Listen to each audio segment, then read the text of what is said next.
আমি শ্রীকৃষ্ণচন্দ্র আমি ঈশ্বরের নামে শপথ করছি যে ভারতীয় সংবিধানের প্রতি পূর্ণ শ্রদ্ধা ও নিষ্ঠা সহ রাজ্যের অর্থমন্ত্রী হিসেবে পরিপূর্ণ দায়িত্ব পালন করব। কাছে এই লড়াইটা আরো কঠিন কৃষ্ণ।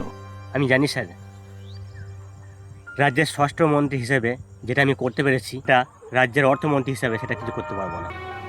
তাই আমি আমার সঙ্গে দুটো মগজ রেখেছি। Manasi Mukherjee, first class pass economics, advocate Biswanath Basak. আমরা হলাম কাজ, সততা আর মনুষ্যত্ব। আর এই তিনটে জিনিসই করে তুলবে সোনার বাংলার ভিত। চৈতালি রায়, এক সহযোদ্ধা যে মানুষের সামনে তুলে ধরবে সোনার বাংলার ছবি। আমার আশীর্বাদ রইল তোমাদের সঙ্গে।